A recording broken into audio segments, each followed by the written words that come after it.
Hey, good morning, my friends. I hope you're having a great day so far, that you and those close to you are healthy, that you are safe, and enjoying some of this little bit of spring sunshine we got going on here in Northeast Wisconsin. I don't know if I could say that more Yooperish. Spring sunshine there. But I want to give everyone a couple seconds to hop on. We're doing a new video platform, so there's actually a little bit of a delay from when I'm actually speaking to you to when it shows up on your feed. So let's see. I would love if you could comment what is our fun question for today. I guess let me know where you're tuning in from. And once Safer at Home has been um, lifted and we are able to go back out into the regular world, what is one place that you are super excited to be visiting or checking out for the first time? Let me know that in the comments.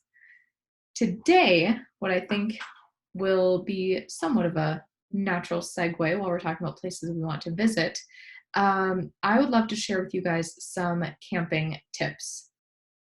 As many of you know, Wild Clementine is a very outdoorsy brand. We are very adventurous. We are here to share with you tips on travel, being eco-conscious, eco-friendly, ways to have really great food and drink experiences in your life and having that be just a natural part of your world.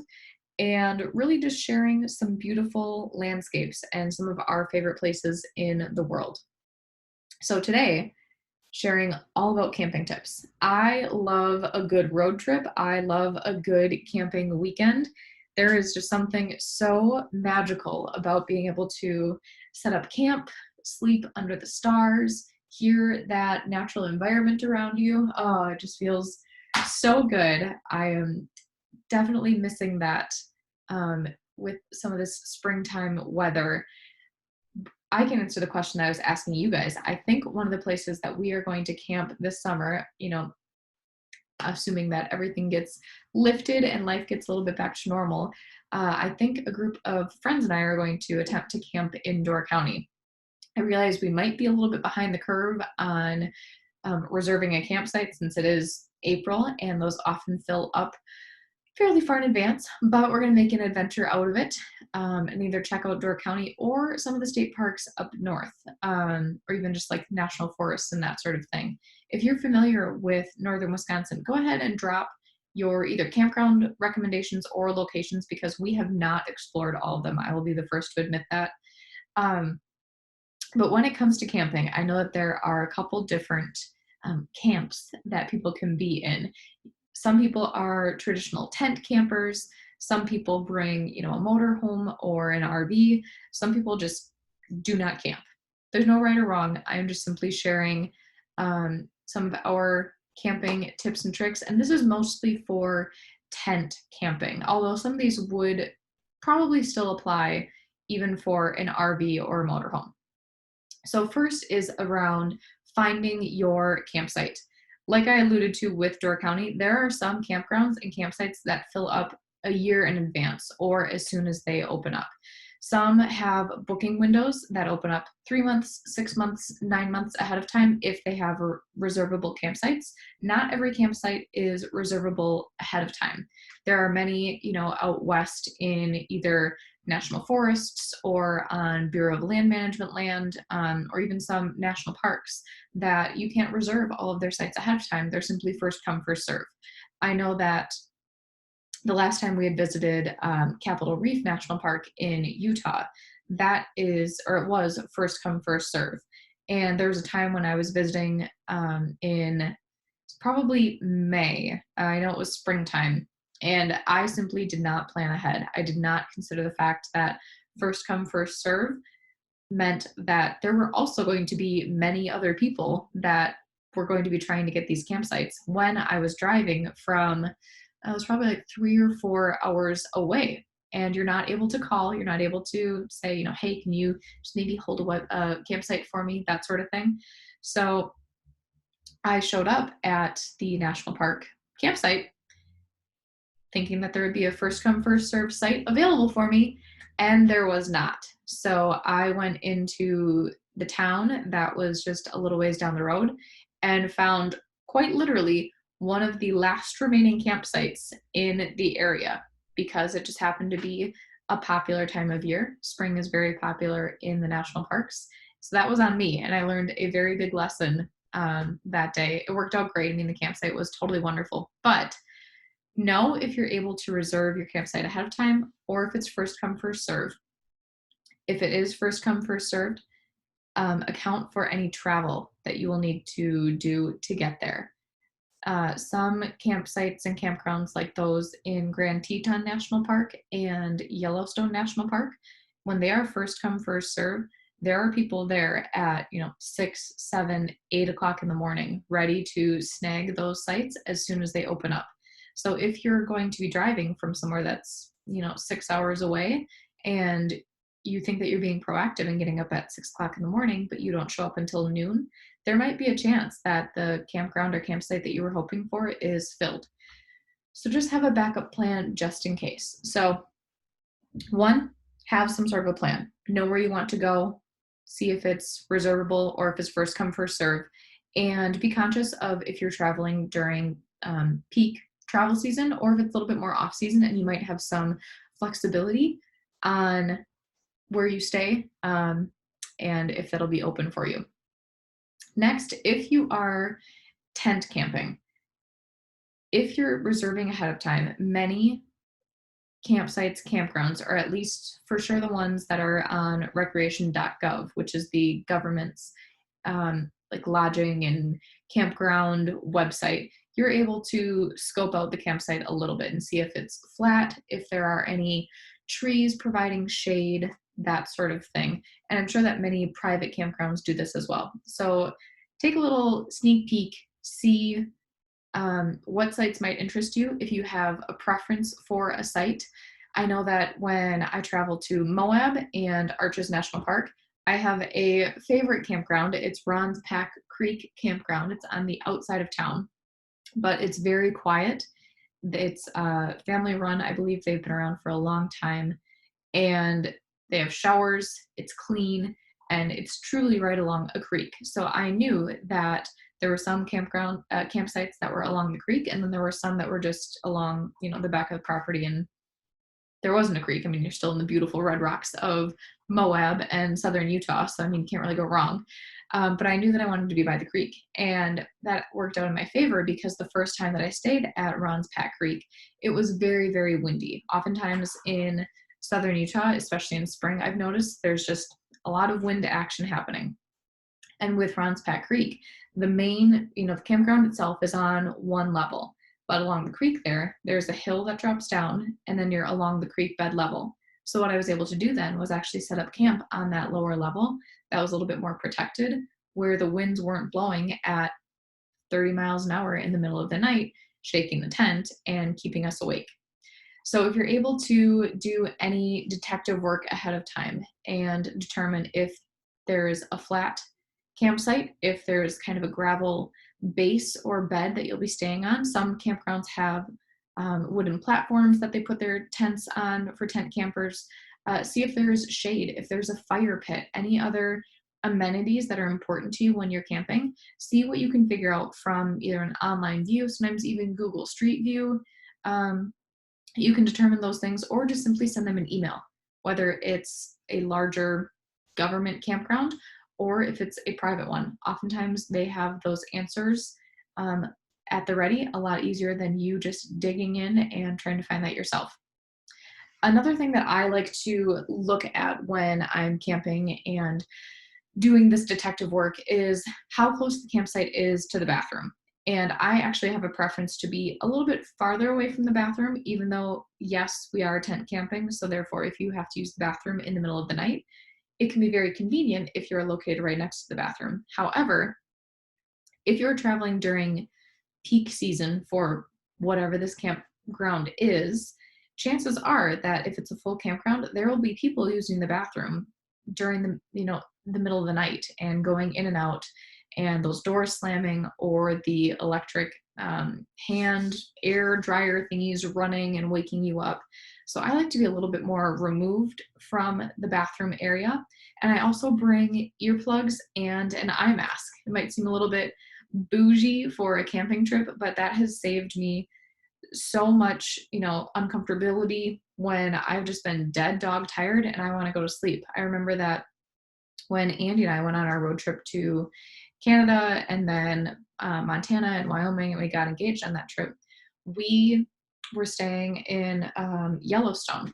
And the loop that we were on was a very, very busy loop. I know now to not stay on that loop again. I can't remember which one it was specifically, but it was just kind of like campsite on top of campsite on top of campsite, where other loops in Yellowstone, they're a little bit more spread out, they're quieter, and we were exhausted. I'm pretty sure that that was the day that we drove from, let's see, where would we have driven from? I think we went from Banff all the way to Yellowstone with like a lunch break and that kind of thing. But that was probably like a 10 or 11-hour driving day. And that's on me. And Andy does not appreciate that road trip structure. So we're probably not doing that again in that way. But so we got there and our campsite was right next to a family. They were having a great time, kind of a family reunion sort of setup. And we wanted to sleep by legitimately about 8 o'clock at night. So we had brought earplugs and an eye mask because it was summer, sun was still out. And that was a saving grace that we were able to hit the hay, be asleep, not see the reflections from people's like fire pits or flashlights when they're walking down the trail. Not hearing people cleaning up their dishes or talking or dogs barking. So I highly recommend earplugs and an eye mask when you're camping. They're very, very small. They pack up. You will thank me for it later. There have also been a number of massive thunderstorms that I just get like a little bit uneasy during thunderstorms when we're camping. We haven't had anything happen, but we have been camping during some horrendous thunderstorms that we thought the world was ending. But when you have the earplugs in and the eye mask, that can somewhat let you rest a little bit longer before realizing that, the sky is falling, or it can help you get back to sleep once you realize, things are calming down and you've taken care of whatever you need to with your tent and making sure that you're comfortable.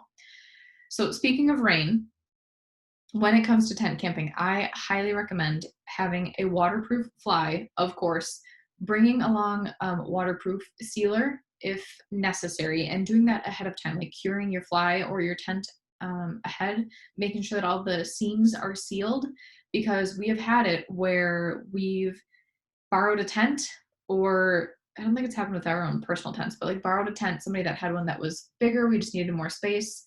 And in the middle of the night, we hadn't checked our fly or the seams or anything. In the middle of the night, it started raining and it was dripping on our sleeping bags. And that was on us for not checking that. But we were able to patch it up and have that be taken care of ahead of time.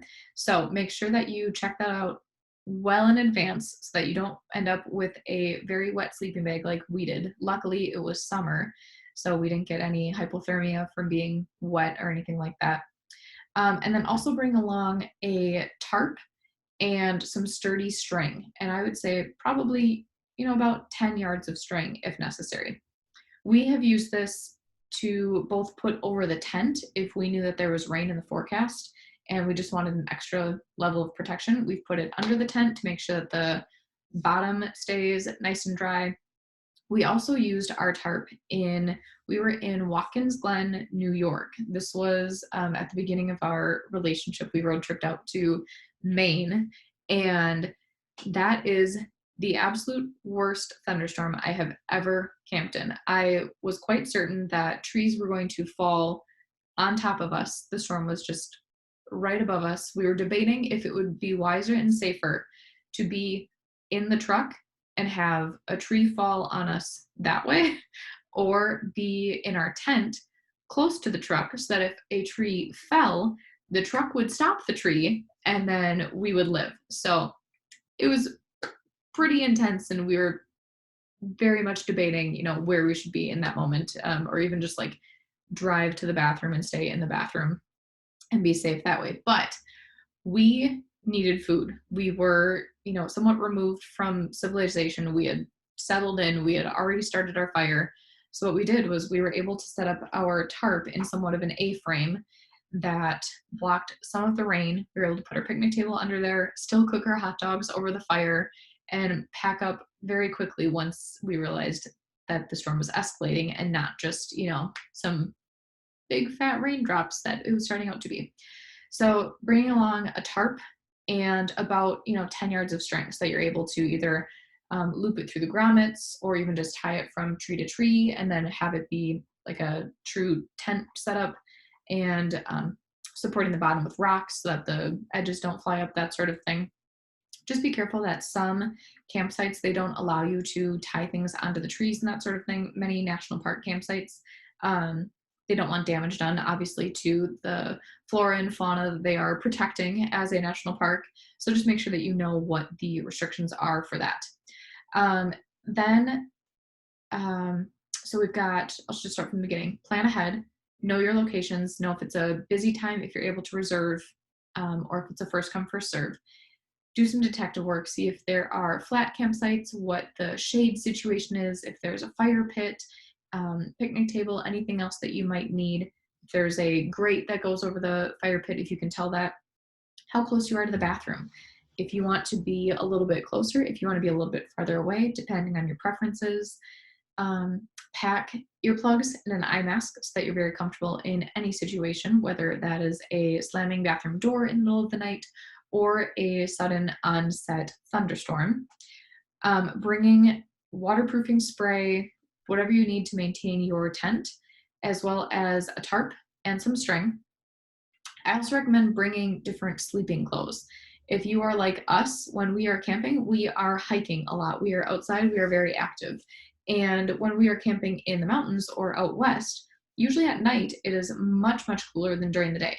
During the day, we've sweat into our clothes. It's not always as moisture wicking as we might hope for it to be. So not only just from a cleanliness standpoint, but when we are wearing clothing that already has moisture seeped into it, whether it's sweat or whatever else it may be, and especially your socks too. Make sure that you have separate clothes that you can change into so that you stay properly warm during the middle of the night, so that you just stay comfortable, or in some extreme cases that you don't get, hypothermia and that sort of thing. My dad and I camped in Zion, Zion, Bryce, southern Utah. We were at a number of different places, and that was in the beginning of November. And it was brutally cold. It got down to about 13 degrees at night, 14 degrees at night. And we had all of our layers on, foot warmers, and very, very thankful to have extra socks to change into. Because if you're just wearing those socks that you've been wearing all day, you're not getting any more heat. There's an actual term for this, but the heat saving capabilities of your socks are not at the same level as they would be if you put on fresh socks that you save only for when you're sleeping. So those are probably my top camping tips. Oh, I just thought of another one too. If you are tent camping, know what your preference is for what you sleep on. We very much like sleeping on an air mattress or an air sleeping pad, something that gives us a little bit more of a buffer than just a foam rollout pad that goes underneath your sleeping bag. And as much as we try and brush off our tent pad or where we're going to be placing that, making sure there aren't any rocks or sticks or anything else that's going to give us trouble in the middle of the night, there's always something. Something will worm its way under there, and a little rock will shift, and it'll be like the Princess and the Pea all night, where you can feel that one stone that's under your left hip or whatever it may be. So set yourself up for success. I truly don't think there's any point in just toughing it out, and it's camping, so we're going to do the bare minimum and sleep on the rocks. No, when you are rested and nourished and just feeling your best self, that's when you're really getting a great camping experience. You can be aware of what's going on around you. You can actually, take part in the activities like hiking or swimming or whatever it may be because you are rested. So I firmly believe in having a great base to sleep on. So those are just very, very basic minimum camping tips. There's so much available in this whole wide world of the online internet space. We look up a lot of camping recipes on Pinterest that I will like save to my phone ahead of time. I kind of meal plan out what our meals are going to be when we're camping so that we're able to pack up all of the food and necessary items ahead of time. We have separate totes and bins for all of our cooking materials. Um, so that makes it really, really easy when we're going to cook over the campfire. And again, that just kind of is a preference on if you want to be cooking while you're camping, if you're in a space where you're required to cook because you're in the middle of nowhere, or if you are camping somewhere that's nearby a town and you're okay going out and splurging a little bit on maybe dinner or lunch or breakfast or all of the above. If you have any specific questions on camping or looking for advice on some tips, there's a whole lot of information up in here, but I wanted to keep this nice and simple for you guys and just cap it at those, 5 or 6 little tips that I had. So please feel free to reach out if you have any questions. If you have any recommendations on favorite campgrounds, campsites that you have been to, please let me know. I have a running list of places to visit and check out. I would love to add them on there. If there's any way that I can help you, my personal email is kate@wildclementine.com, and that's Wild Clementine with a K. And I am here for you. If there's anything that you need, let me know. I know we're going through some crazy times with safer at home and social distancing and isolation and all of that. So if you even just need a friendly face, I got you. All right, guys, have a great day, and I will talk to you soon.